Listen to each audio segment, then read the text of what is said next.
Innal hamdalillah nahmaduhu wa nasta'inuhu wa natubu ilaihi wa nastaghfiruh. Na'udzu billahi min syururi anfusina wa min sayyiati a'malina, may yahdihillahu fala mudilla lahu wa may yudlil fala hadiya lahu. Asyhadu an la ilaha illallah wahdahu la syarika lahu, asyhadu anna Muhammadan abduhu wa rasuluh. Allahumma salli ala Muhammad wa ala ali Muhammad kama sallaita ala Ibrahim wa ala ali Ibrahim innaka Hamidum Majid. Qala Allah Ta'ala fil Qur'anil Azim wa huwa asdaqul qailin. A'udzu billahi minasy syaithanir rajim. Qala anzirni ila yaumi yub'atsun. Berkatalah iblis, wahai Tuhanku, tangguhkanlah umurku hingga hari mereka dibangkitkan. Qala innaka minal munzarin. Berfirman Allah, sesungguhnya engkau akan diberikan, akan ditangguhkan. Qala fabima aghwaytani la'qudanna lahum siratakal mustaqim. Berkatalah iblis, dengan sebab engkau telah menyesatkan aku, ya Allah, sungguh pasti aku akan duduk bagi menyesatkan mereka, anak cucu Adam, di jalanmu yang lurus. Thumma la'atiyannahum min baini aydihim wa min khalfihim wa an aymanihim wa an syama'ilihim wa la tajidu aktsarahum syakirin. Kemudian sungguh pasti aku akan datangi mereka dari hadapan mereka, dari belakang mereka, dari kanan mereka, dari arah kiri mereka, dan tidaklah engkau dapati kebanyakan mereka hamba-hamba yang bersyukur. Kita akan teruskan siri pengajian kita, Talbisul Iblis, dan kita masih bicarakan bab yang ke-8, bagian yang kedua. Bab yang ke-8 yakni kaitan dengan talbis iblis terhadap ahli ibadah di dalam melakukan ibadah. Dari sini kita dapat faham, jangankan yang tak rajin ibadah, sedangkan ahli ibadah pun menjadi objek sasaran iblis, apatah lagi yang tidak beribadah.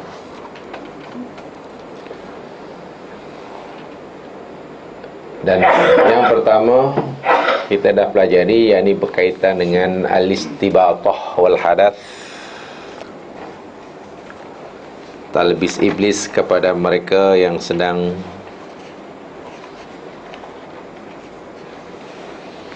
bersuci, menghilangkan hadas ataupun menghilangkan najis. Dan bagian kedua minggu lepas kita pelajari, yakni talbis iblis terhadap orang yang sedang berwudu,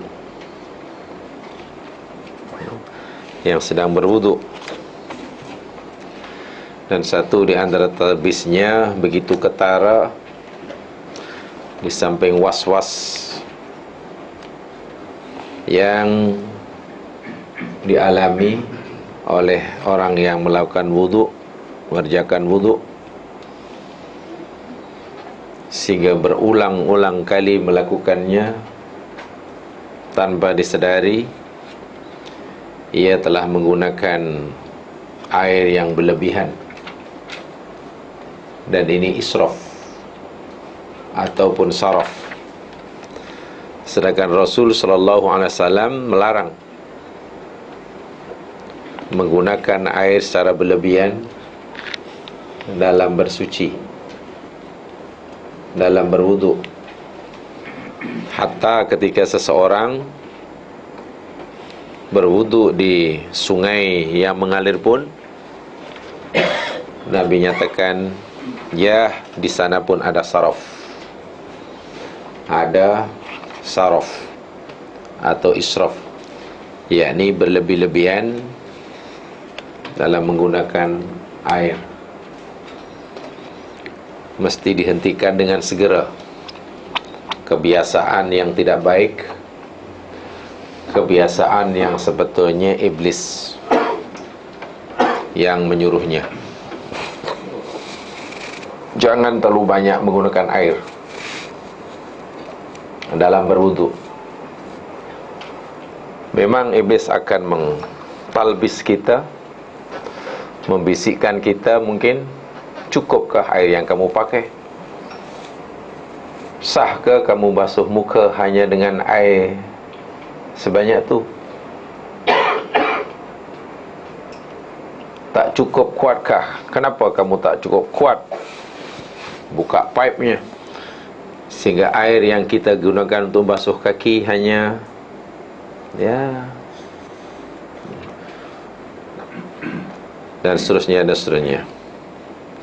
Karena was-was mungkin menghabiskan masa yang sangat lama dalam berwudu, dan ini juga termasuk perbuatan atau talbis iblis.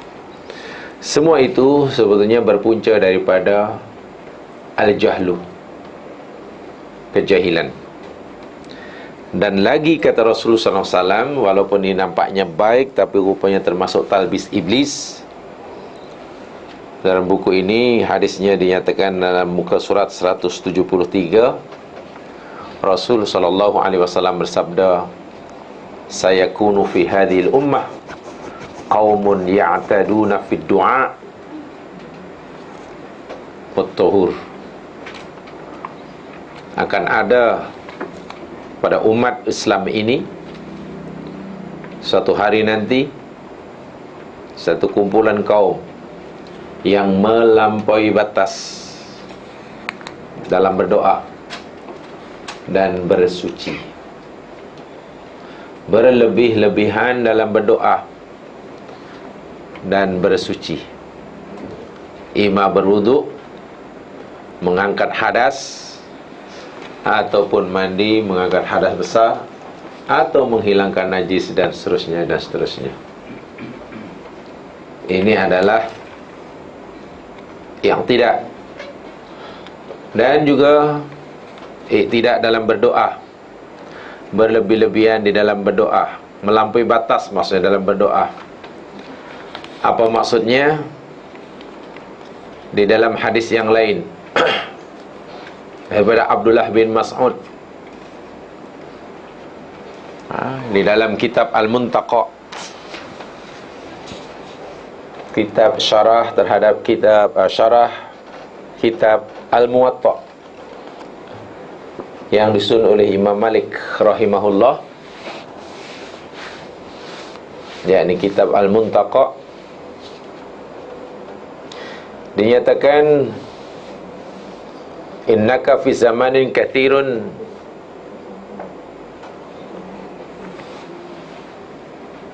fuqaha'uhu, sesungguhnya kamu hidup pada zaman ramai orang yang faham agama. Qalilun qura'uhu, sedikit qari'nya. Tufadu fihi hududul Qur'an wa tudayyi'u hurufuhu. Qalilun man yas'alu kathirun ma yu'tih. Sedikit yang bertanya, ramai yang boleh memberi jawapan. Yutiluna fihi as-salah wa yuqsiruna fihi al-khutbah. Ramai mereka yang memanjangkan salatnya dan memendekkan khutbahnya. Yabduna a'malahum qabla ahwaihim. Mereka lebih rajin beramal daripada membincangkan amalan. Wa sayati 'alan nasi zamanun, dan akan datang suatu hari nanti zaman, masa, qalilun fuqaha'uhu kathirun qurra'uhu. Sedikit yang faham agama, tapi ramai yang boleh cakap tentang agama. Sedikit yang faham, tapi ramai yang boleh cakap. Tuhfazu fihi huruful Quran, ramai yang menghafal huruf-huruf Al-Quran hingga makhrajnya dan seterusnya. Malang wa tudayyi'u hududuhu, tetapi hukum hakamnya diabaikan. Kathirun man yas'alu, ramai yang bertanya. Malang qalilun man yu'ti, sedikit yang boleh memberi jawaban. Yutiluna fihil khutbah, mereka akan memperpanjangkan khutbah, tapi malang. Wa yuksiruna solah, memendekkan solat. Khutbah panjang, solat pendek. Yabduna fihi ahwa'ahum qabla amalihim, mereka lebih banyak, lebih suka berbicara tentang ibadah daripada beribadah, daripada beramal. Ini satu di antara punca yang dijelaskan dalam bab yang ke-8 ini. Kejahilan. Sedikitnya orang yang faham, tapi ramai orang yang boleh cakap. Sedikit yang boleh menjawab, ramai pula yang bertanya. Bayangkan, bila yang boleh memberi jawapan hanya sedikit, sementara yang boleh memberi jawapan dengan betul, bila yang bertanya ramai, yang boleh memberi jawapan sedikit. Jadi pasti orang akan lebih mudah terkena talbis iblis, memandangkan tidak ramai yang dapat memperbetulkannya bila berlaku kesalahan. Ini termasuk yang diingatkan oleh Rasul sallallahu alaihi wasallam, yang berkaitan dengan doa, yang mungkin doa ini dianggapnya baik, tapi akhirnya sudah berlaku iktidak dan berlaku atasnya talbis. Nabi kata yakni berlebih-lebihan di dalam berdoa. Ini tidak dibenarkan oleh Nabi. Maknanya tidak digalakkan, maknanya sudah ada talbis iblis. Apa contoh melampaui batas atau berlebihan dalam doa? Dalam hadis yang diriwayatkan oleh Imam Abu Dawud dalam kitab Musnadnya, Abu Dawud dapat hadis dari Syu'bah dapat daripada Ziyad bin Mahraq. Beliau berkata, aku mendengar Abu Abayah, Qais ibnu Abayah, dan daripada Sa'ad radhiyallahu an, beliau berkata, Allahumma inni as'alukal jannah, ya Allah, aku memohon kepadamu surga. Ghurafaha kadza wa kadza, yang biliknya macam ni, keluasannya macam ini, warnanya macam ni, pintunya macam tu. Dia minta, ya Allah, aku mohon padamu surga, biliknya macam ini, tempatnya sebelah sini, kalau buka tingkap nampak itu. Oh, dijelaskan. Wa'udzu bika minan nar, dan aku berlindung kepadamu ya Allah daripada api neraka. Berlindung juga daripada belenggu-belenggunya, rantai-rantainya, minuman panasnya, makanan busuknya. Sebutlah. Wa qala lahu Sa'ad, sahabat Nabi SAW tegur orang ini. Kata Sa'ad, laqad sa'alta Allah khairan katsiran, awak telah minta banyak sangat pada Allah. Wa ta'awwadta bihi min syarrin katsir, dan kau telah berlindung dengan Allah daripada yang perkara yang sangat banyak. Au qala azim, Wa ini sami'tu Rasul sallallahu alaihi wasallam yaqul. Aku pernah mendengar Nabi sallallahu alaihi wasallam bersabda, sayakunu qauman ya'taduna fid du'a. Akan ada satu kaum yang nanti mereka akan melampaui batas berlebihan dalam berdoa. Wa bihasbi an taqul, memadailah engkau berdoa, Allahumma inni as'aluka minal khairi kulli ma 'alimtu minhu wa ma lam a'lam wa a'udzubika minasy syarri kullihi ma 'alimtu minhu wa ma lam a'lam. Ya Allah, aku mohon padamu kebaikan semuanya, kebaikan yang aku tahu dan kebaikan yang aku tidak tahu. Aku berlindung padamu ya Allah daripada kejahatan semuanya, kejahatan yang aku tahu dan kejahatan yang aku tak tahu. Sudah. Bermakna termasuk doa yang berlebihan, kata Nabi, bila doa itu kita jelaskan sedetail-detailnya. Ya Allah, ya Tuhanku, berikanlah kejayaan kepada aku yang sedang mengambil peperiksaan ya Allah. Admit satu apa dia panggil? A1 plus. Math A, English A, BM A, sejarah tak lulus pun tak apa. Dan nanti disebut satu Allahu Akbar. Sudahlah, Allahumma Rabbana Rabbi habli dzurriyyatan thayyibah. Sudah. Ya Allah, beri kami zuriat yang baik. Sudah. Tambah, ya Allah, ya Tuhanku, tolong ya Allah, anak nanti sampai berjaya periksaan. Bila itu nanti ya Allah diterima di sana ya Allah. Kemudian tolonglah masukkan kelas ini dapat cikgu yang baik. Alah, cerewetnya orang ni. Apa kita fikir doa itu baik? Doa itu yakni melampaui batas. Yang belum punya menantu, ya Allah, ya Tuhanku, tolonglah beri mampu ni menantu ya Allah. Orangnya begini, tingginya sekian, warna kulitnya macam tu, rambutnya begini, soalnya begitu, begini. Oh, kenapa tak ikuti para nabi, minta Allahumma Rabbana habna dzurriyyatan thayyibah. Sudah. Rabbana hablana min azwajina wa dzurriyyatina qurrata a'yun. Sudah. Tak perlu disebut. Tapi orang kata, kena sebut. Kalau tak sebut kan malaikat silap catat, nanya kau. Minta lain dapat lain. Subhanallah. Sebab itulah doa yang Nabi paling sering baca, yang Nabi suka membacanya, yang Quran mengajarnya, yang bila orang pergi haji tak hafal doa yang lain pun memadailah baca doa itu. Rabbana atina fid dunya hasanah wa fil akhirati hasanah wa qina. Sudah, nak minta apa lagi? Ya Allah, bagi hamba-Mu ni kebaikan di dunia, kebaikan di akhirat, tak masuk neraka. Nak apa lagi ya? Tak cukup. You kena sebut di dunia ya Allah, ya kalau boleh dalam rumah, tapi area tu kena yang jadi. Kena la ilaha illallah Rasulullah. Ya Allah, berilah kesejahteraan. Rabbi firli warhamni wajibni warfani warzuqni wadini wa'afini wa'fuani. Tengok, ringkas. Wa'afini, beri kami kesihatan. Sudah. Jangan, ya Allah, berilah kami kesihatan dalam penyakit ni. Sebab penyakit ni jadi ada banyak 10 jenis sakit ya Tuhan. Kalau boleh yang ini yang pertama kau sembuhkan. Dan bila sembuh nanti ini ke alahai cerewetnya lah.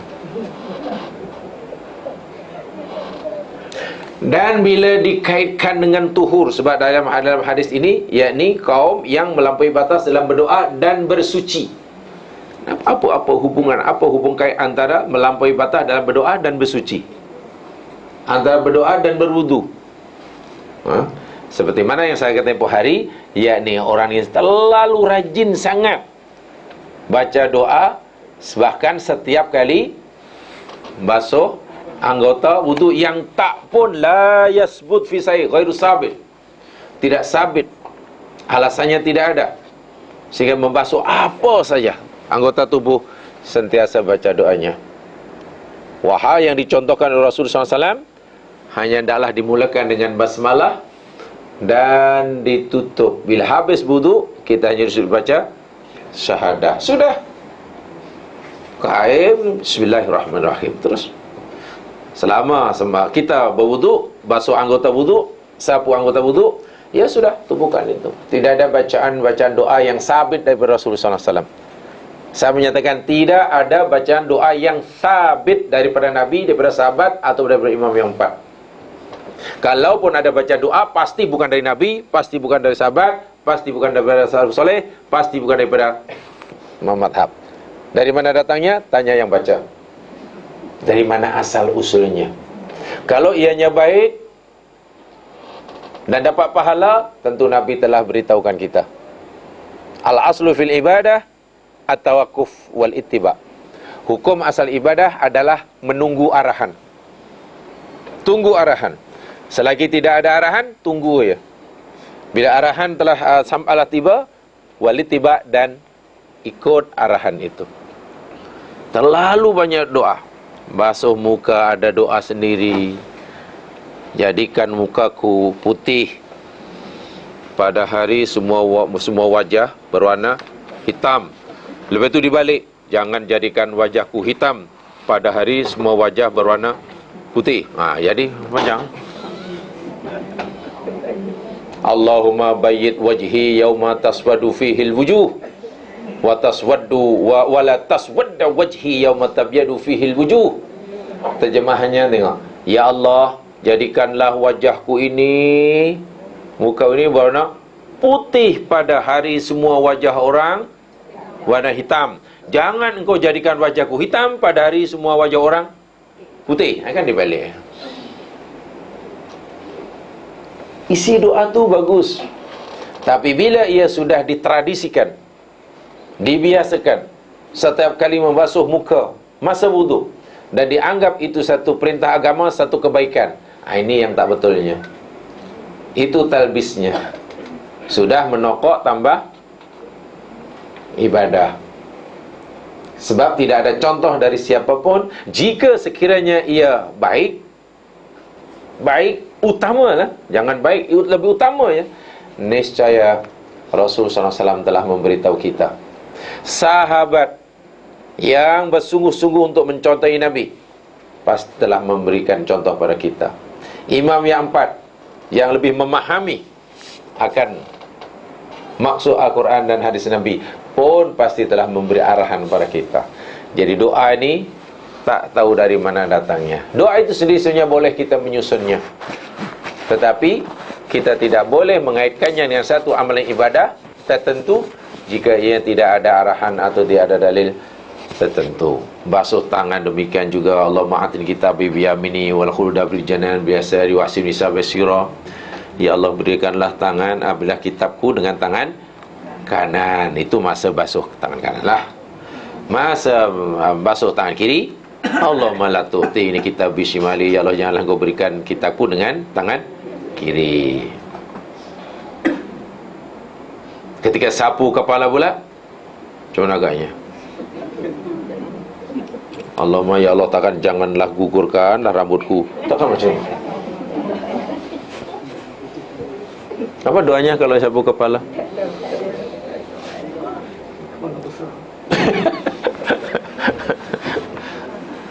Allahumma ghsini bi rahmatika wa barakatuh muafika. Ya Allah, ya Tuhanku, tolonglah, limpahkanlah, dah curahkanlah, mencurah-curah kepada hamba-Mu ini rahmat-Mu dan keberkatan-Mu serta kemaafanmu. Kepala baca lagi. Basuh kaki. Apa ya kira?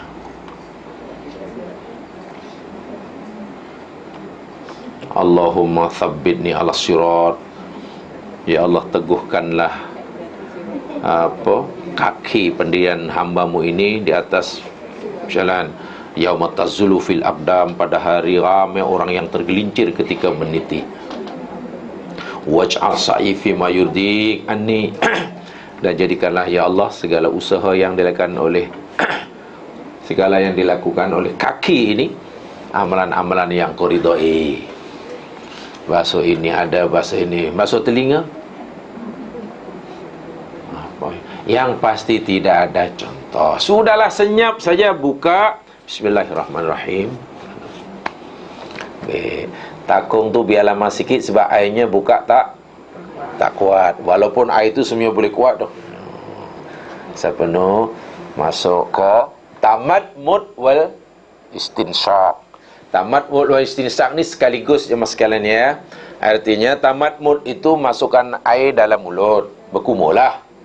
Istinsyaq itu maknanya sedut air dalam hidung. Itu sekali. Satu apa? Satu apa namanya? Satu. Bukan asing-asing. Air masuk mulut, air pada masa yang sama masuk hidung. Sedut. Khasnya bila bangun pagi, bangun tidur, pastikan kita sedut air itu hingga terasa pedih di minkhar kita. Minkhar tu maknanya tempat bila tersentuh air pedih itulah. Pasal apa? Pasal masa tidur syaitan banyak tenggek kat situ. Rasulullah sallallahu alaihi wasallam bagi tahu. Jadi untuk menghalaunya, lepas kita masuk kamar maut, kemudian kita istinsar, kita apa namanya, buang airnya dan kita hembuskan serentak. Jadi sedut mulut dan hidung sekaligus, bukan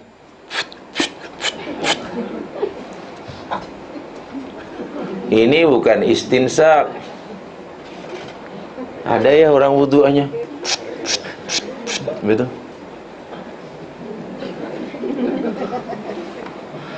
Itu hidung gatal sekali, jangan dipisahkan. Lagi pula tak ada contoh macam ni, tak ada. Ya. Masuk, ambil air, takung ya, tak ada. Masuk mulut, pada masanya air yang sama itu kita sedut. Kita sedut hingga terasa pedih, khasnya bila kita baru bangun tidur. Dari segi agama, dia boleh mengeluarkan kesan-kesan, bekas-bekas tempat rehatnya setan masa kita tidur. Dari ilmu kesihatan yang saya baca, dari sudut kesihatan, ini boleh merawat, boleh mengubat penyakit orang yang bila tidur suka berdengkur. Orang yang ada, yang bila tidurlah ada penyakit itulah, exhaustnya kuat sangat, wuduknya kena itu, lama-lama nanti InsyaAllah hilang. Sekali jangan asingkan, jangan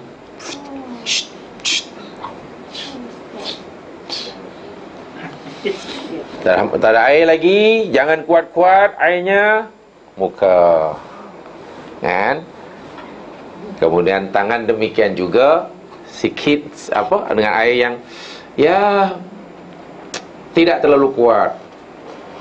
Basahkan tangan, bukan tadah lagi, tapi basah sahaja, bukan tadah untuk sapu kepala. Min muqaddamatir ra'si, daripada kepala bahagian hadapan. Muqaddamah itu depan, ra'sun itu kepala.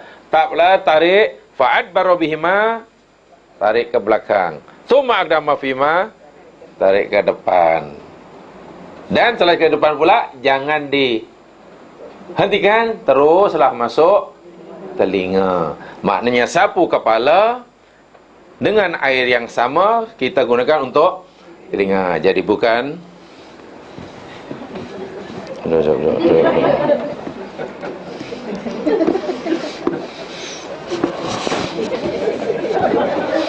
bukan kena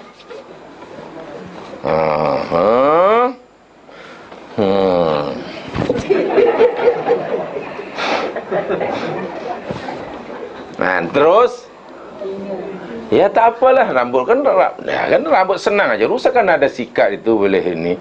Nanti kena ada air ni lagi licin. Dari depan ke belakang hingga kofa. Kofa maknanya tengkuk.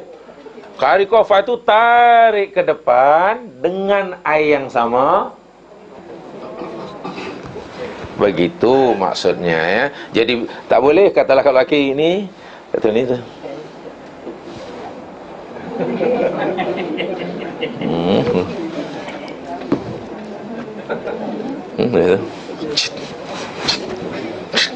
Siap geleng-geleng tu.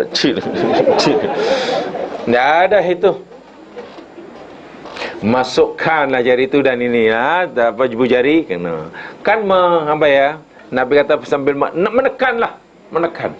Subhanallah, daripada segi kesihatan banyak sekali jamaah sekalian, poin-poin yang ada dalam telinga kita, khasnya cuping telinga kita ni dari ilmu kesihatan. Sebab saya tanyakan kepada yang saya suka suruh urut refleksologi, tak ni dalam badan kita ni, kalau kita mana yang sebenarnya poin-poin asap naf yang paling ya, pertama kaki lah, banyak kaki bagus. Itu sebabnya refleksologi kaki saja. Habis kalau orang tak ada kaki, macam mana you mau urut? Tangan kata. Jadi apa namanya, poin-poin nerve yang ada di kaki kiri sama dengan yang ada di tangan kanan. Yang ada di kaki kanan ada sama sama tu. Sebab itu kalau orang yang tak ada kaki, ya tangan lah. Jadi mungkin dahulu Fir'aun dah baca ini. Sebab dalam Quran tengok cara Fir'aun mengerat kaki bekas ahli sihir. Kan dikerat-kerat tangan dan kakinya secara bersilang. Artinya bila kaki kanan dikerat, tangan kiri pun itu memang orang sudah cepat lumpuh. Bukan saja lumpuh fizikalnya, memang nerve-nya itu jadi mudah biul. Itu saya tanya, habis kalau tangan tak ada, kaki tak ada, mana lagi? Telinga. Ditunjuk, memang saya ingin tahu. Ada yang pandai reflection di telinga dia, saya ni penuh dengan nerve saraf yang punjasian. Kalau cara memijitnya betul, yang pandai, apalagi yang dengan aku panca yang ni, memang banyak penyakit yang boleh dirawatinya hanya pijit ini. Saya pijit malah sakit lah, sebab saya tak tahu. Yang tahu. Bayangkan bila hari-hari macam ni. Jadi bukan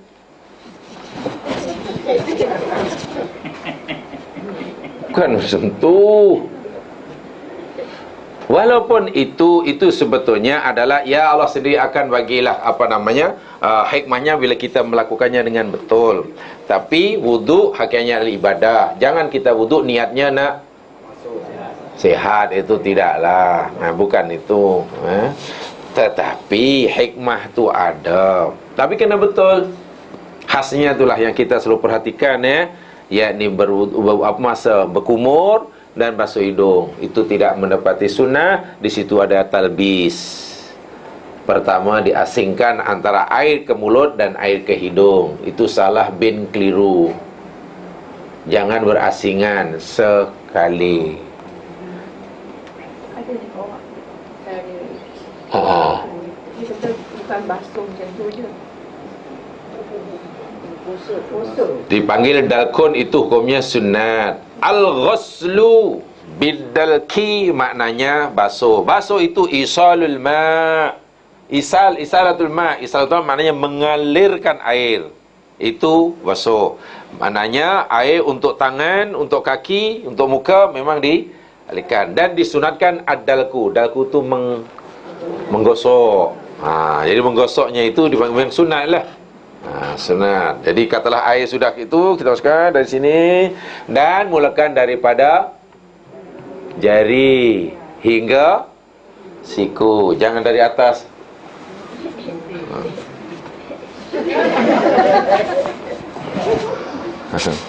Tadi situ.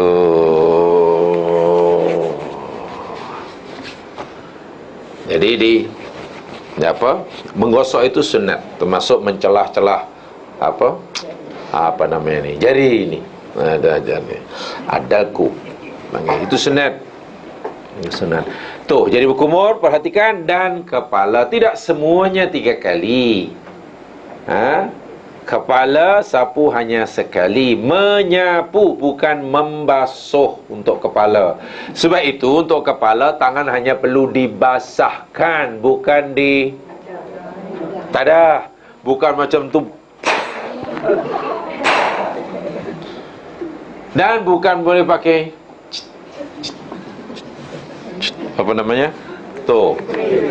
spray ya. Takut rusak kan. Alah, rambut rusak kan banyak sikat kan. Ini dah sikat natural ni. Mashun maknanya meletakkan dua anggota atas anggota yang lain. Masaha. Bi maknanya ilsaq, melekat.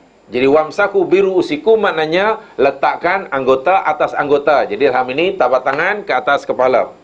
Bi itu ilsaq. Ilsaq itu maknanya melekat. Artinya antara tangan dan kepala kena melekatlah. Sebab itu seperti tak boleh. Boleh. Kena kulit kepala lah. Tak sebenarnya kulit kepala. Ya, mana lekatlah je kepala ni. Ha. Air tu kena kulit kepala. Oh, tidak. Kayak. Tidak. Hanya letakkan tangan dibasahkan, letak dan kalau ke kepala mana kena Tak. oh, tidak. Kalau macam itu pun tidak semua kena. Sebab itu ada rambut ke tak ada rambut? Ada rambut ke tak ada rambut? Maknanya tetap cara menyapunya, letak bahagian depan, tarik ke belakang, kemudian tarik ke depan. Sebab yang Allah suruh sapu bukannya rambut, sebaliknya kepala. Wamsahu birusikum, sapu oleh kamu kepala kamu, bukan rambut kamu. Jadi jangan salah, ruus itu rambut, bukan apa? Kepala bukan rambut. Jadi kadang-kadang itulah hanya dijulurkan apa? Dijulurkan berapa? Sini ke? Macam ni ke? Ha. Betul-betul macam ni. Mana boleh. Demikian juga rambut sepanjang manapun, katalah laki rambut panjang, taklah kemudian ni. Tak, sebab yang disuruh sapu bukannya rambut, kepala. Ada rambut ke tak ada rambut, macam itulah. Kecuali orang itu tak ada kepala, tak payah basuh kepala. Habis macam mana nak wudu jika kaki tak ada, tangan tak ada, kepala tak ada? Allah suruh wudu. Anggota wudu ini muka, kepala, tangan, kaki. Orang tu kaki tak ada. Macam mana wudunya? Macam mana ya wudunya?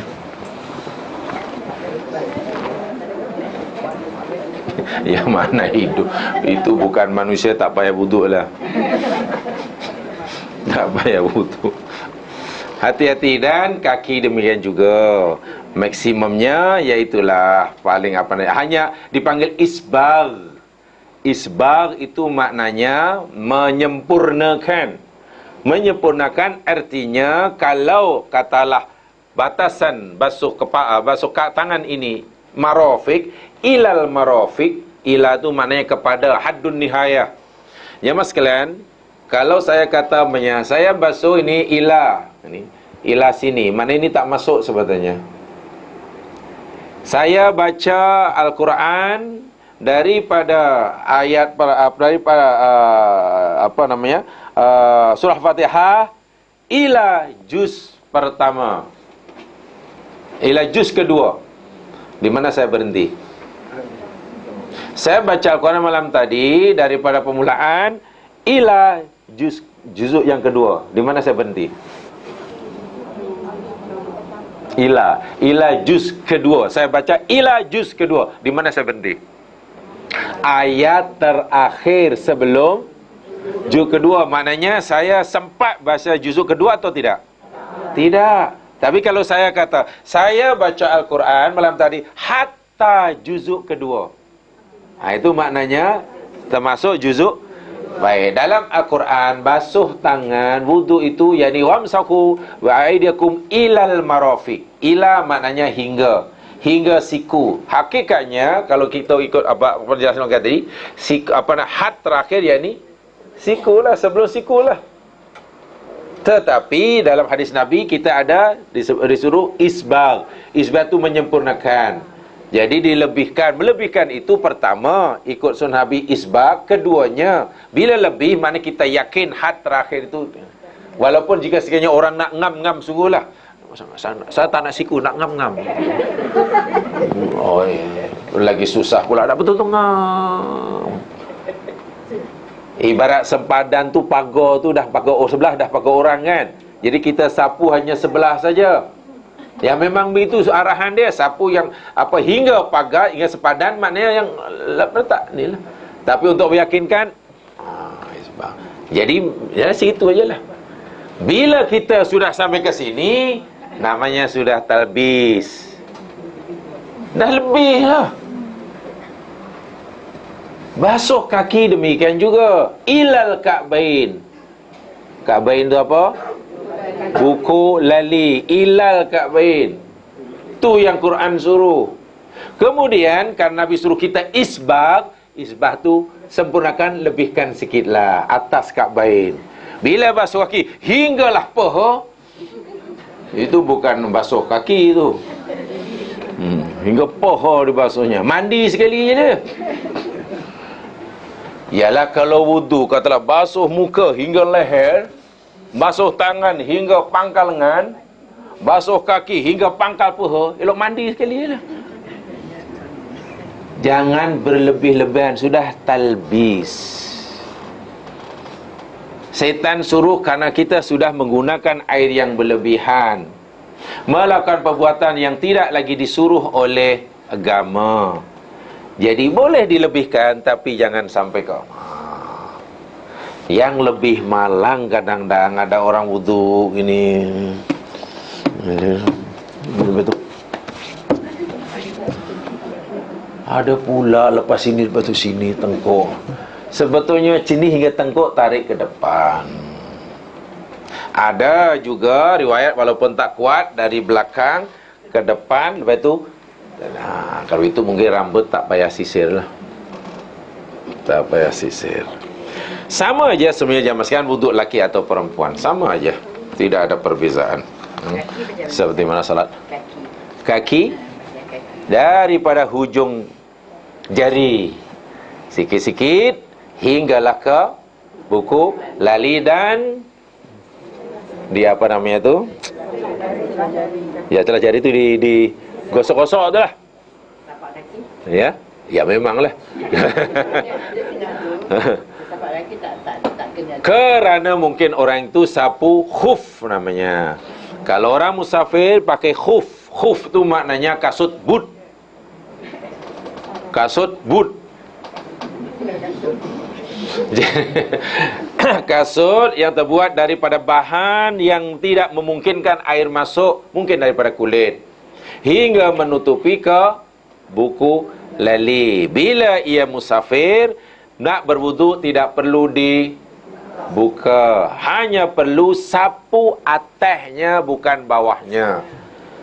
Ali kata, kalaulah agama ini boleh kalau agama ini katalah logik lah, sepatutnya sapu khuf bawah lah, sebab bawah yang kotor. Tu maksudnya sapu di atas. Tapi kalau basuh, ya hingga ke bawah. Termasuklah ni tapak kaki, tumit.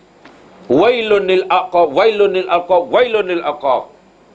Rasul sallallahu alaihi wasallam melihat ada orang wudu dan tumitnya tidak basah. Wailun lil aqab, celaka bagi orang yang tidak membasuh sama tumitnya. Sebab kadang-kadang dah buka lepas tu air, lepas tu kaki dijuluk. Ada dulu. Jadi bila di ayatnya di gitu, nanti yang basah depan kan. Ini tak basah yang belakang ni. Itu wuduknya tidak sah. Sebab tumit kena dibasuh. Tumit yang kena dibasuh, wailun, wailun, wailun. Celaka, celaka, celaka. Sebab itu bila dah hingga buku lali, ya maknanya ya sampai atas, termasuk bawah, kecuali bila pakai kasut boot. Kasut boot itu pun yakni dalam keadaan musafir tadi. Tak komentar tentang spray. Ya? Wuduk pakai spray air. Wuduk pakai spray yang dibenarkan satu saja. Dia ni ketika kita nak sapu ke kepala, air itu kita spraykan kat tangan, basah untuk membasahi tangan saja kan. Kan tadi tangan untuk dibasahkan, bukan di Alir. apa? Apa tadi? Apa? Tak ada. Jadi hanya untuk basahkan itu, kemudian itu saja. Adapun tangan tak boleh. Dalam flight dekat. Ya. Dalam flight. Ya. Penerbangan. Oi, air dalam bilik kapal terbang lagi kuat. Boleh. Air boleh. Kalau tak ada air, tayamum.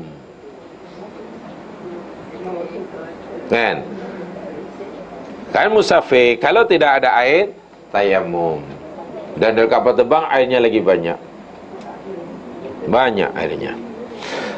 Habis mungkin tanya, habis macam mana tayamum? Dinding semuanya bersih, lantai bersih. Bawa daripada rumah, bawa debu tanah daripada rumah. Takkan bawa tanah. Takkanlah bawa debu satu, apa dipanggil itu, satu handkerchief itu kan. Takkan itu pun tak larat. Sedangkan periuk pun dibawanya. Kan? Periuk, oning. Apa lagi? Cermin semua. Ya bawalah. Dan boleh hanya cukup satu, apa tu ya? Ya mungkin bawa satu handkerchief gitu, satu sapu tangan, dan dibuka, lepas tu dibuka, pakai. Kan hanya kalau ikut sunnah apa hadis Nabi, sebenarnya hanya tepuk sekali saja. Tu yang paling apa namanya, yang mudah sekali. Tepuk sekali, kemudian Nabi tiup. Sebab tujuannya bukan kita suruh sapu muka dengan debu, hanya lekatkannya dan disapukan ke muka dan terus ke tangan. Hadisnya sahih. Tangan itu pun tidak sampai siku, hanya ke rusghun. Ini namanya rusghun. Ris. Orang taman tun panggil ris. Orang kota ada masalah panggil rusghun. Ini lain pula. Ni, apa namanya ni? Siku pula. Pergelangan tangan. Panjangnya bahasa Melayu. Rusghun. Sampai sini aja. Itu walaupun kemudian ada setengah ulama fiqh beristihad kena 2 kali. Tepuk sini untuk muka, tepuk lagi untuk tangan. Nak tepuk itu pun kadang-kadang inilah jadi bila tokok tambah ni jadi susah ya maksudnya. Ingat, kena ingat. Tadi mula-mula tepuk kat mana semasa untuk muka? Situ. Untuk tangan jangan, kena lain. Mana? Sebab tadi dah diguna tu, dah di mustamal. Mana ada tanah mustakmal. Habis ini kawasan Arafah ni semua orang dah tepuk. Mana yang belum? Tepuk. Yang belum, awak kena apa? Pasir tu kena dialih, ambil yang bawahnya, tepuk lagi. Kawan, tanah tak ada mustakmal. Berpuluh orang menepuknya di tempat yang sama, sah. Lagi pula bukan ambil pasir, bukan, tepuk sapu atau sapu kat muka dan tangan hingga sudah selesai. Jadi kenapa tak mau bawa? Sedangkan dia tahu mungkin dia tak jumpa, tak banyak tidak mendapatkan air. Boleh dibawa. Kalau yang lain pun dibawa, Maggi Mi dibawa, Brahim dibawa, kan? Apa lagi? Yalah 2 beg tu macam-macam isi dia. Periuk dibawa. Takkanlah gitu, tak. Jadi di sini masalahnya diberikan aulawiyah atau tidak, diberikan prioriti atau tidak. Kalau orang itu memberikan prioriti, insya-Allah benda-benda itu akan dibawa. Baju pun beberapa pasang, takkanlah debu macam tu pun. Orang tanya, debu apa yang ini perlukah kita debu kena cari ke kedai India? Ya, tanah belakang rumah itu pun boleh. Ya, dihaluskan sendirilah. Habis suci ke tanah belakang rumah? Siapa kata tak suci? Habis itu yang hantar itu bukan orang Islam, pakai lori. Apa kena mengena? Tanah tu dah pernah dibawa oleh lori bukan orang Islam. Lah. Subhanallah, jangan terlalu was-was. Di situ iblis ikut dia ke mana-mana. Nak cari tanah ada iblis. Jumpa tanah ada iblis. Bungkus tanah ada iblis. Talbis. Yang ada hanya serba Akhirnya terasa kenapa susah sangat ya agama ini. Susah sangat terasa. Itu akhirnya ambil yang mudah. Ambil yang mudah macam mana? Rasa-rasa saya nak wuduk tak ada air, nak tayamum macam tak sure. Bukan nama tak tahu, saya tak yakin. Nak sembahyang pun tempat macam tak rasa. Nak ini pun rasa tak apalah, nanti jamak sekali lah, borong aja lah. Ya akhirnya malah tak sembahyang. Makkah, Madinah tak sembahyang, Wahab baru balik haji. Subhanallah. Alasannya apa? Air tak ada, tempat tak selesa. Yang kawan pula alasannya lagi remeh-temeh. Saya lupa nak bawa telekung. Telekung dah dalam beg kan? Yang Pak Hajinya pun satu hal. Kenapa gitu? Tak, saya terlupa. Sajadah pula dah masuk dalam bas kan? Sembahyang tak ada sajadah. Kan boleh sembahyang di atas. Tak biasalah. Mana boleh sembahyang sujud ke atas pasir macam tu. Kotor nanti orang. Jangan.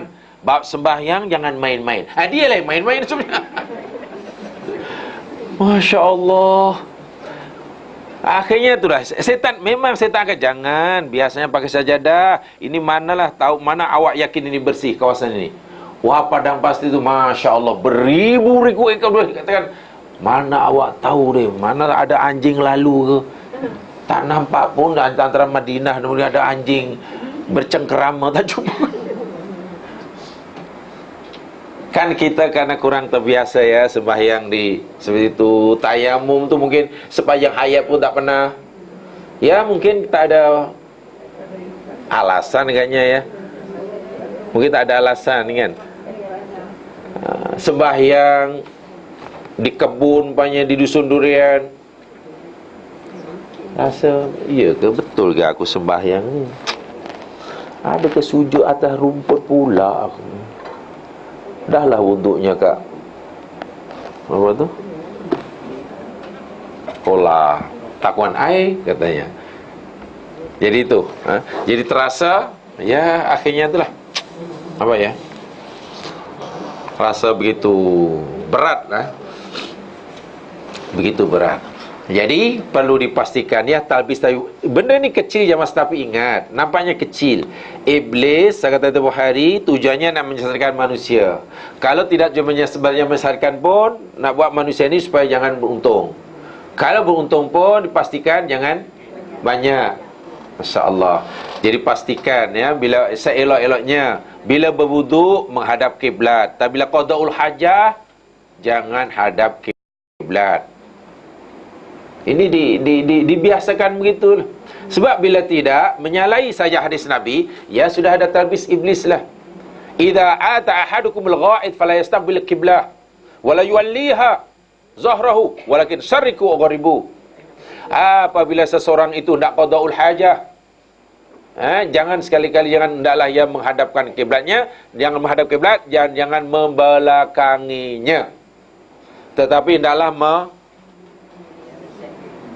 tidak menghadap dan tidak membelakangi, maknanya adalah mengiringnya. Kalau sana kiblat tak boleh menghadap sana, tak boleh menghadap ke sana, tapi menghadap ke sana. Jadi meletakkan kiblat di arah sampingnya. Itu bila qadaul hajah. Tapi berwudu seelok-eloknya, walaupun tidak wajib, tapi setan tak suka bila kita buat hadap kiblat. Ini tugas ya daripada arkitek-arkitek. Berpesanlah, saya pesan yang mungkin terjun dalam dunia arkitek, Pak Ihsan, Haji Pak Ihsan, jadi merancangkan rumah kan, buat rumah orang, pastikanlah nanti macam mana bilik tidurnya, sini, bilik airnya macam ini, tandasnya begini, karena ini tuannya orang Muslim. Jadi dipastikan nanti orang Muslim tadi bila masuk bilik air tidak menghadap kiblat atau membelah kiblat. Dan bilik tidurnya macam ini. Bila tidur macam ini, maknanya katilnya di sini. Bila katil di sini, saya nak pastikanlah tuan rumah nanti tidurnya menghadap kiblat. Mengiring menghadap kiblat, berbantalkan tangan. Sebab kita dah atur, kita dah rancang dah macam ni bilik. Coba kalau tidak rancang, Ya, akhirnya susah. Tuan rumah nak masuk, kalau boleh lah, kata saya ni, saya bila tidur nak hadap kiblat. Masalahnya, bila saya susun letak katil ni membolehkan tidur menghadap kiblat, dah lari pula kan, sudut sana sudut sini, dan bahkan sembahyang pun hadap tandas.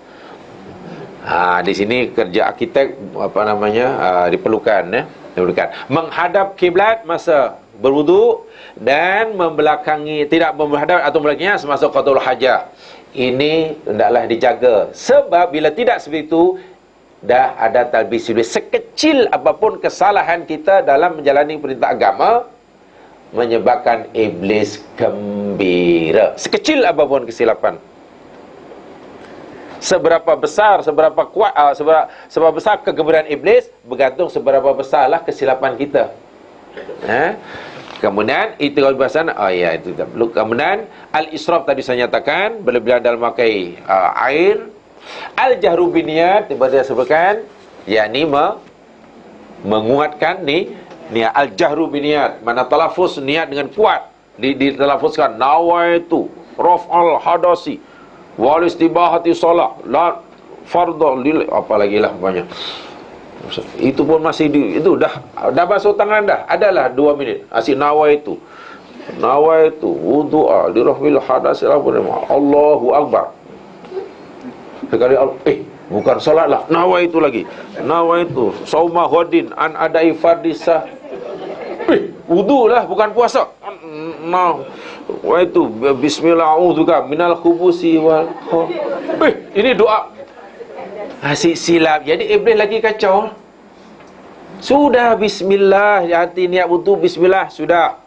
Ustaz, bismillah tu kita boleh kata dalam bandar. Ya? Kita kata di luar. Boleh.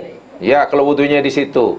Kalau wudunya di situ, jadi di situ bismillahnya. Hanya sekarang pertanyaan sebenarnya bukan begitu, lebih tepat. Pertanyaannya, bagaimana hukum berwudu di bilik tandas umpamanya. Begitu kan, itu lebih tepat mungkin. Sebab bila berwudu mulakan dengan basmalah. Itu sunatnya. Sekarang macam mana sedangkan kita wudu di tandas umpamanya.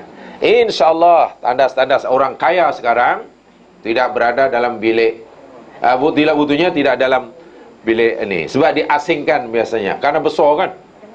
Ya, ada partition dia, bahkan bilik air dia sebesar ini. Bilik air sebesar ini, bilik tidurnya kan bilik air dalam bilik tidur. Betul biasanya kan? Bilik air dalam bilik tidur. Dalam bilik air mandi untuk mandi itu ada bilik lagi khas untuk mandi. Kan? Ada lagi untuk qadaul hajah. Ada lagi sebelahnya ada cermin, bukan main besar, sebesar ini. Untuk tengok muka.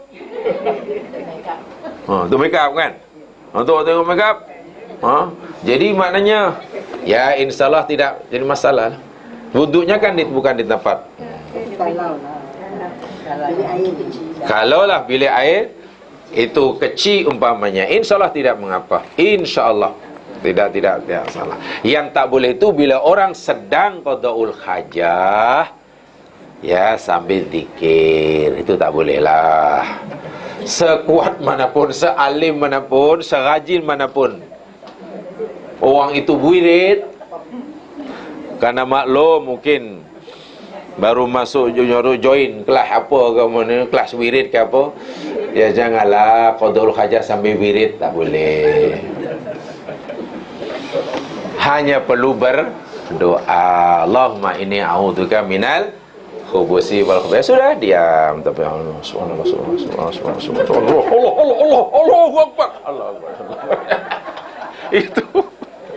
Itu dah lain cerita dia. Allahu Akbar. Alhamdulillah. Dah lain, dah melampau. Tarkut tasmiyah. Tidak membaca basmalah di awal tadi, itu talbis iblis. Bila kita tak buat, iblis suka. Bila buat, iblis tak suka. Tadi saya sebutkan kesimpulannya mudah sekali. Sekecil apapun perbuatan kita dalam ibadah yang tidak menepati syarak, sekecil apapun, menyebabkan iblis suka. Memang mungkin kita tak terlalu rugi, tapi untungnya tak 100% lah. Melakukan kesilapan dalam beribadah, kecil kesilapan itu, yang tak pun menjejaskan kesahihan ibadah yang kita lakukan, kan? Tapi iblis dah suka, kerana walaupun kita tidak rugi, untungnya tidak 100%. Itulah yang dimaksudkan dalam buku ini, talbis ni. Jadi basmalah, ya, bahkan baru saya nyatakan, ada yang berpendapat tidak sah bahkan bila seorang nak berwuduk tanpa basmalah. Memasukkan tangan, katalah orang nak berwuduk dalam satu kolah, kalau wudunya masih pakai kolah, tidak mengapa, dan tidak banyak perbezaan sebab air masih boleh digunakan. Bangun pagi, sebelum berwuduk, maknanya adalah kena basuh dahulu tangan.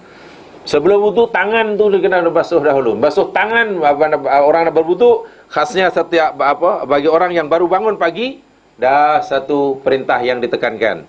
Ini belum dibasuh, terus dimasukkan dalam kolah. Talbis iblis. Apa alasan Nabi bila seseorang bangun tidur pagi, nak wuduk kena basuh tangan dahulu, sehingga perintah basuh tangan tu lebih kuat? Alasan Nabi, li'annaka la tadri aina batat yadah. Li'annahu la yadri aina batat yadah. Kerana si orang tu tak tahu malam tadi tangannya di mana. Alasan Nabi cukup hebat. Kenapa bangun tidur nak wuduk tangan kena basuh? Karena malam tadi orang tu tak tahu tangannya pergi ke mana. Mungkin tangannya melancong ke sana ke sini ke. Yalah kan tidur. Situ kena, jangan terus masuk dalam bejana atau ni, bagi yang itulah yang wuduk dalam ni. Idza staiqadha ahadukum minan naum, apabila seseorang tu bangun daripada tidurnya, fala yudkhil yadahu fil ina, janganlah terus masukkan dalam bejana yang diguna untuk berwuduk. Kalau sekarang janganlah terus masukkan kolah. Bagi yang wuduk di atas kolah seperti mana di Masjid Mujahidin tu, jangan terus masuk. Hatta yaghsilaha thalathan, sehingga dibasuh elok-elok sebanyak 3 kali. Fa inna ahadakum, karena seseorang kamu, kata Nabi, la yadri aina batat yadah, karena seseorang kamu tak tahu di mana malam tadi tangannya berada.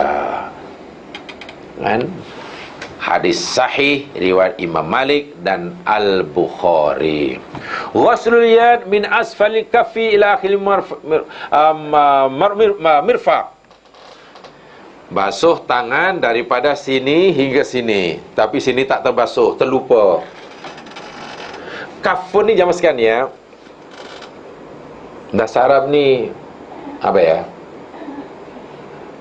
sangat spesifik. Betul. Contoh macam tangan ya. Ni. Kalau daripada hujung jari saya ni hingga sini, ini namanya yadun. Yadun tu inilah. Yadun bahasa Melayunya tangan ya. Yadun tangan. Ni dari hujung ni ke sini. Lepas itu dari hujung jari ke ni, ke sini, namanya kafun. Kafun. Yang orang Melayu kata tapak tangan dia. Yang ini namanya batnul kaffi, ini namanya zahrul kaffi. Yang ini kita panggil tapak tangan. Wahak kafun tu ni. Dan ini kena basuh, tak kira sini atau sini. Yang seperti mana perempuan kerana ila kafahi, Nabi kata tidak halal yang dinampakkan kecuali wajah dan kaf. Kafnya ini lah maknanya. Ya, dari sini ini pun boleh nampak, ini pun boleh nampak. Tapi mak saya dahulu, arwah mak saya masih ingatlah, dari saya ingat daripada muda hingga ketua. Saya perhatikan masa kecil, saya tak begitu perasan. Kalau belajar perasan, telekung dia tak menutup yang sini sampai sini saja, yang sini sampai ni. Jadi di hujung tu dibubuh macam ikat macam tu. Jadi kenapa mesti dijulurkan? Rupanya mungkin dahululah mungkin diajar di surau tu. Jadi bila sembahyang, sini kena tutup, sini tak apa. Sebab mungkin ustaz tu kata tapak tangan tak apa terbuka. Sebab dia panggil tapak tangan. Sebenarnya dalam bahasa Arab inilah dipanggil kafun. Boleh keduanya. Sampai sini ini namanya rusgun. Sini rusgun hingga ke mirfakun. Ini. Kan? Ini namanya Sa'idun. Ini namanya sa'idun, dari sini ke sini. Sa'id. Dari mirfaq ke sini nih, katifon nih, ini katifon ini. Ini namanya adudun. Bahasa Arab ni lengkap, sangat spesifik. Jadi dia masukkan, katalah orang basuh telapak tangan, basuh kafun, kan? Masuk dari sini hanya ke sini aja. Sini tak terbasuh. Tidak boleh. Sebab kena ke dua sekali, sini dan sini. Ini dikira satu, sampai sini satu. Kafun. Ni kafun. Kalau ini saja rusgun. Rusgun. Jadi wasul yadi min asfali kafi ila akhil mirfaq. Dari sini ke sini tapi sini terlupa. Lah, tak boleh. Atau sini saja ke sini, sini tak terbasuh. Maknanya kena semuanya. Kerana semua itu kena dijaga, kerana nanti tidak akan menjadikan tidak sah. Tidak sah. I'tiqadu ba'dunas innal wudu' la yatimmu illa idza kana thalathan. Termasuk talbis iblis. Yakinnya bahawa wuduk tidak sah kecuali setiap anggota dibasuh 3 kali. Yakin bahawa wuduk seseorang tidak sah kecuali membasuh setiap anggota dengan sebanyak 3 kali. Tangan 3 kali, muka 3 kali, kaki 3 kali. Kalau 2 kali je tidak sah. Ini sudah ada talbis. Sebab apa? Sebab berdasarkan hadis Nabi SAW, hadis Imam Al-Bukhari dalam bab wuduk, di sana ada marratan. Sekali pun sudah sah. Dalam bab yang lain, bab wuduk, marratain. 2 kali. Yang ketiga, thalathan. 3. Maknanya sekali pun boleh, 2 kali pun boleh, 3 kali pun boleh. Yang mengiktikad, meyakini yang sah hanya yang 3 kali, 2 kali tidak, itu sudah ada talbis. Sehingga terpaksa ulang. Tadi juga, iyalah rupa tangan berdua kali, ulang lagi. Talbislah. Wah, 2 kali pun boleh, sekali pun boleh. Kecuali sapu kelap. Kelapa pula.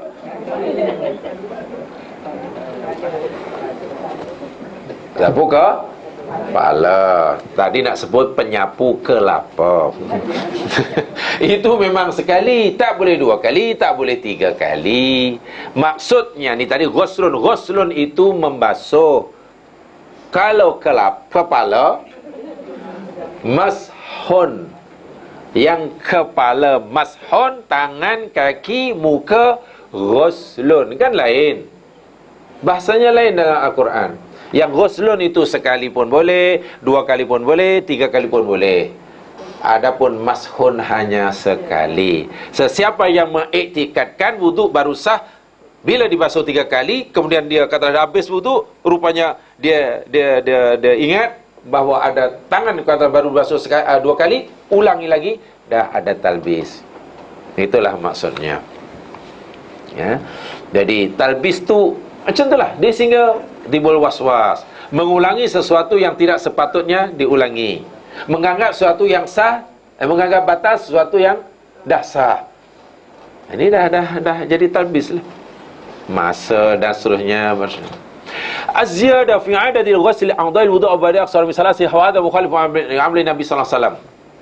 Maksimum 3 kali, tapi orang tu terlalu rajin. Terlalu rajin, jadi basuh tangan hingga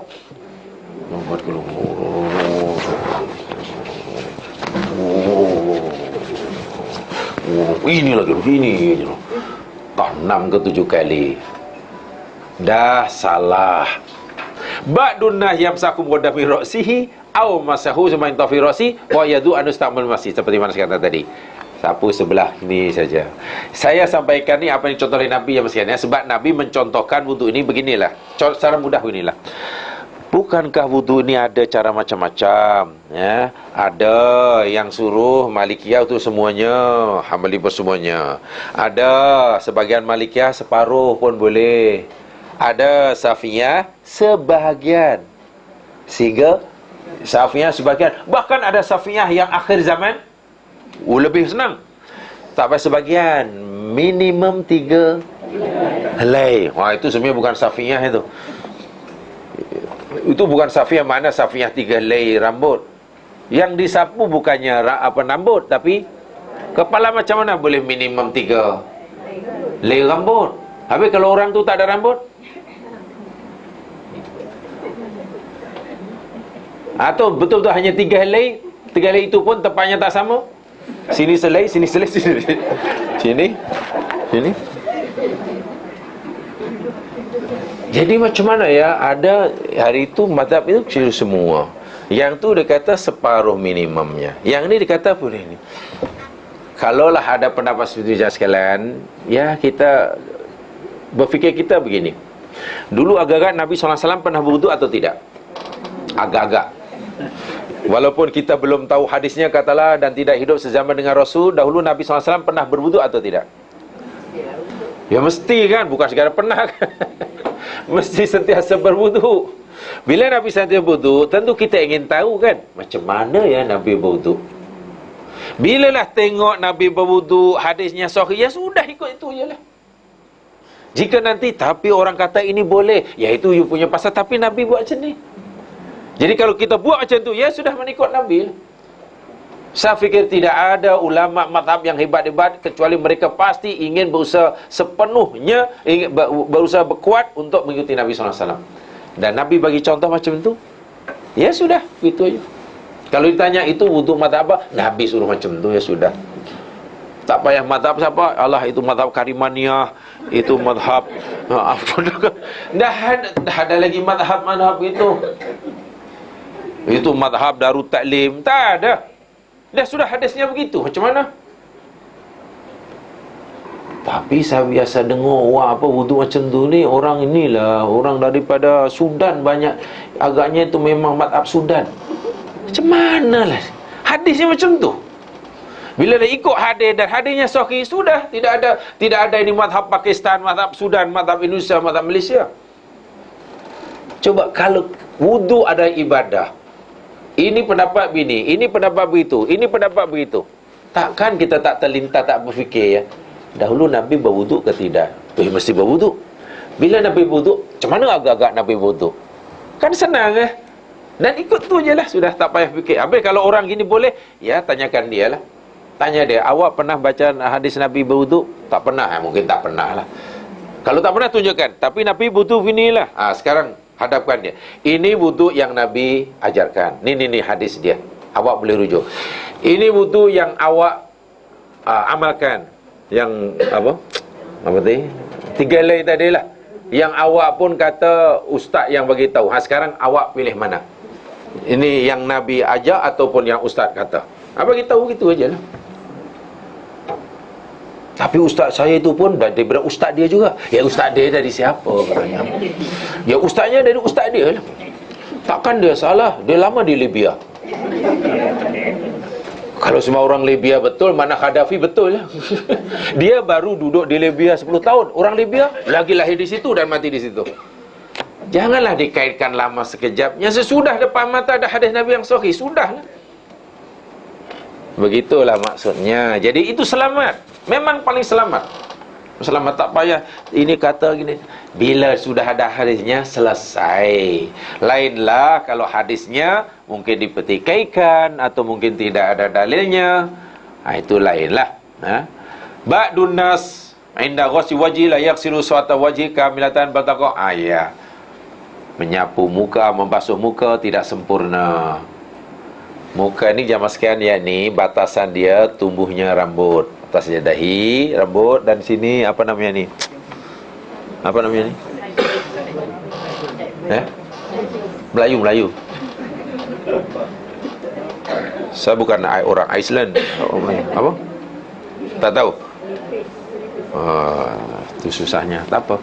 Saja tes, tahu tidak bahasa Melayunya gitu saja. Jadi kena tu dah sampai ke sini. Jadi tak boleh macam itu je. Nanti sini kering. Basuh muka tu mana kena sempurna wajah tu. Wajah tu ya ni bermula daripada ni bambatu sya'ri, tumbuhnya ke apa? Ke bawah dagu. Itulah muka. Jangan sampai bahagian itu ada yang tidak kena air.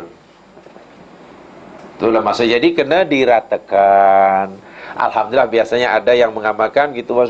Kedatangan cantik, apa namanya, dia punya ibu jari tu kan, terus ya, automatik tu terus ke bawah. Dah memang Allah cipta macam ni. Cukup senang. Tak payah ijaz dah. Ya, tak payah ini terus. Oh, ya. Ya, dah. Pastikan jangan ada apa namanya yang tertinggal, yang tidak kamilah. Bal tabqu azul wajhi jihatal udunain la yamusuhal ma. Bahkan kadang masih ada bahagian wajah yang belum tersentuh di air, khasnya yang dekat dengan telinganya. Sebab saya tak sampai sini. Kan wajah tu sampai sini ya. Dia kena basuh sampai sini ya. Kalau bukan di depan sini saja. Bukan depan.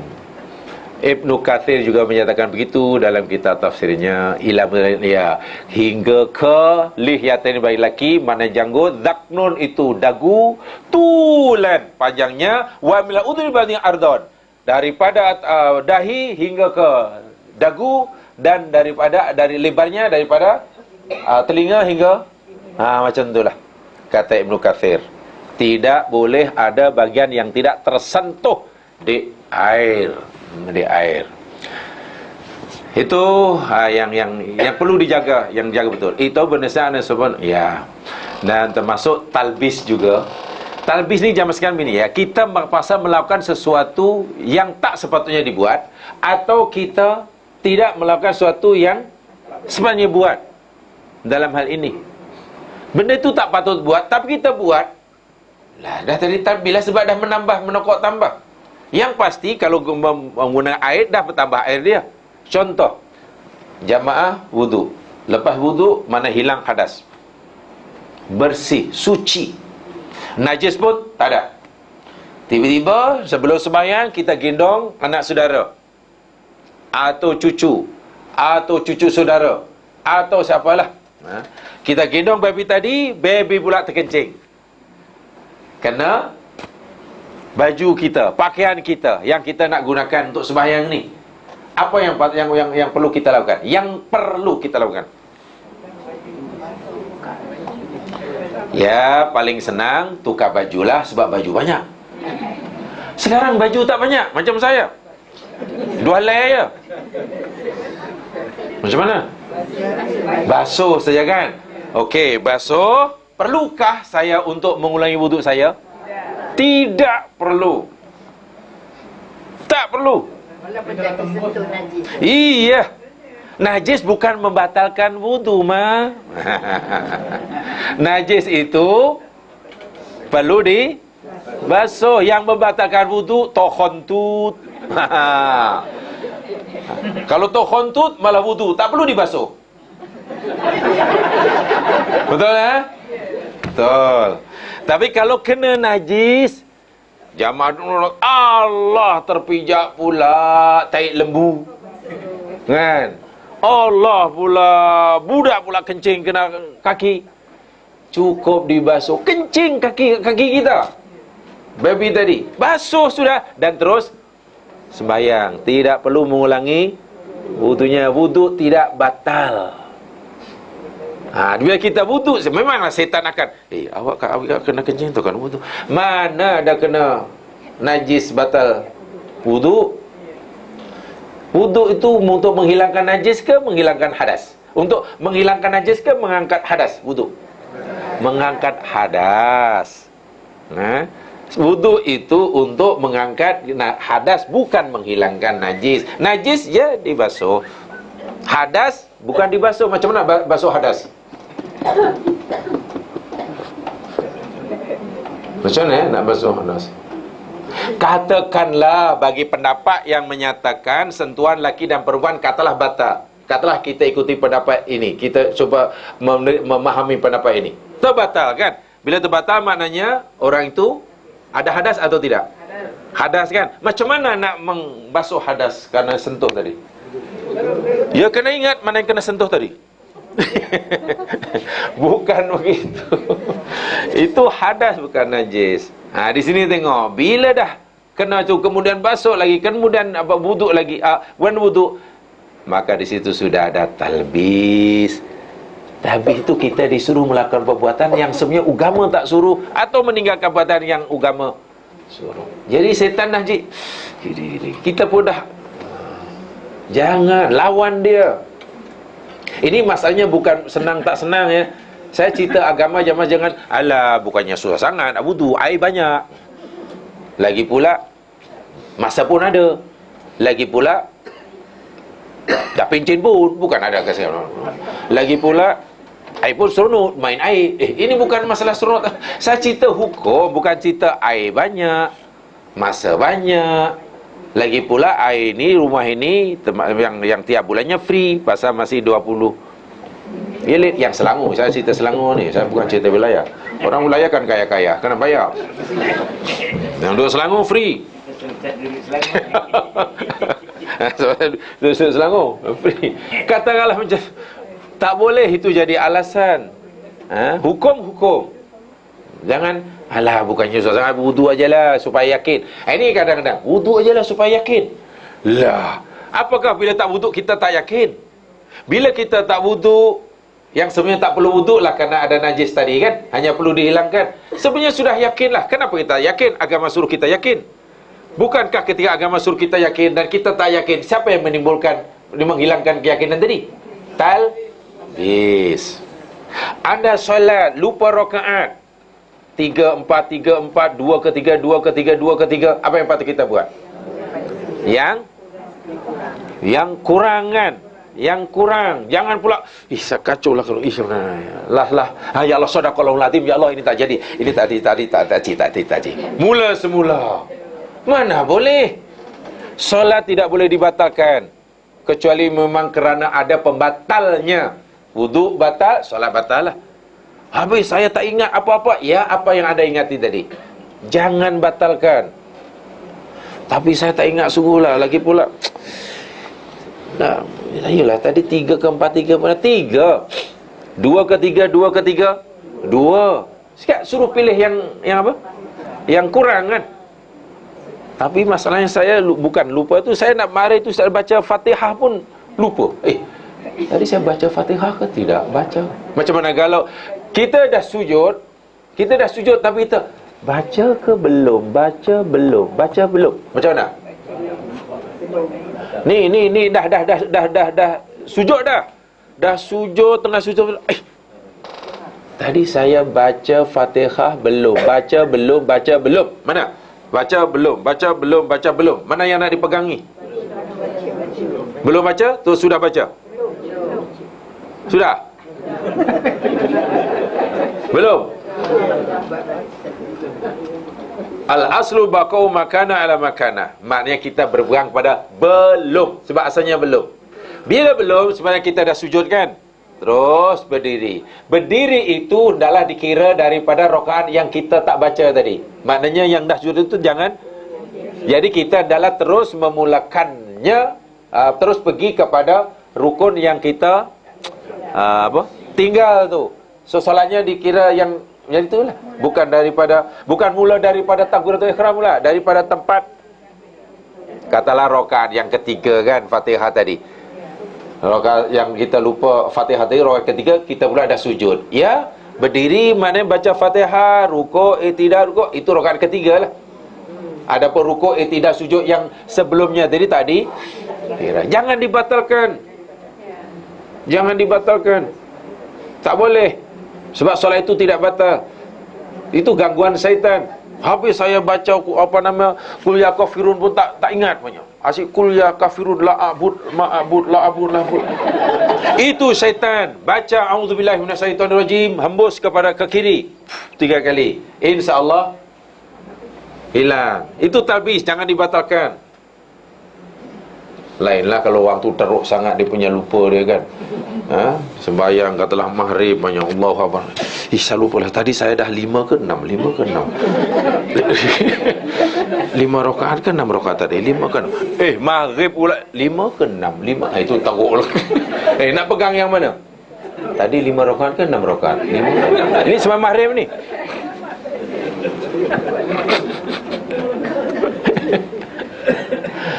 Jangan dibatalkan. Jangan sikit-sikit batalkan, sikit-sikit. Memang tak boleh. Itu berada dengan Allah Subhanahu Wa Taala. Kalau tidak nanti hanya talbis saja. Jadi akhirnya ya Masuk lagi, lupa lagi. Iblis datang lagi. Sebab memang tujuan iblis untuk menyusahkan. Untuk menyusahkan. Yalah, hingga katalah sembahyang subuh lah, hingga lupa teruk sangat ni. 4 ke 3? 4 ke 3? Itu sembahyang apa? Ya. Yalah, aku tak payah sembahyang tu. Tak sembahyang. Ya, macam puasa tengah hari, Ramadan, makan kenyang-kenyang. Pasal terlupa kan? Tak batal, puasanya sah. Lepas kenyang ya sambal terus puasalah, nanti tunggulah orang buka-buka. Sah. Sawaya sah, tidak batal, tak perlu qada. Habis kalau satu hari lupa 2 kali, tidak mengapa. Syaratnya lupa betul, Allah Maha tahu. Lain kalau dia melupa. Lupa betul-betul lupa. Pukul 10 tadi dah lupa dah makan dah. Pukul 4 petang. Apa pula aku lupa? Puasa lah. Kenyang pula tu. Yang pelik sempat tambah tapi lupa. Itu lupa. Kalau lupa hingga tambah tu. Tapi syaratnya betul-betul lupa ya. Kalau melupa memang tak boleh. Jadi kalau betul-betul lupa memang tak. Ya, puasa sah. Tak boleh batal dan tak batal pun. Allah sedang menjamunya. Ya, mungkin belum biasa puasa, suruh biasakan, nanti tak lupa lah. Satu hari lupa 2 kali. Kenyang pula tu. Hanya yang mohon ampun dah, maksudnya apa dah Allah, supaya lain kali janganlah dihilangkanlah sifat lupa ini. Jangan malah sujud syukur. Mentang-mentang lupa itu tak batal, kemudian tak batal, alhamdulillah, Allah. Akhirnya doanya, ya Allah, jadikanlah hamba ini pelupa. Allah Maha tahu, benda itu Allah Maha tahu. Yang dia akan yang menilai amalan kita dia. Ya. Ya, mudah-mudahan dapat difahami, menambahkan pengetahuan si banyak. Wallahu a'lam bishawab. Subhanakallahumma bihamdika asyhadu an la ilaha illa anta astaghfiruka wa atubu ilaik.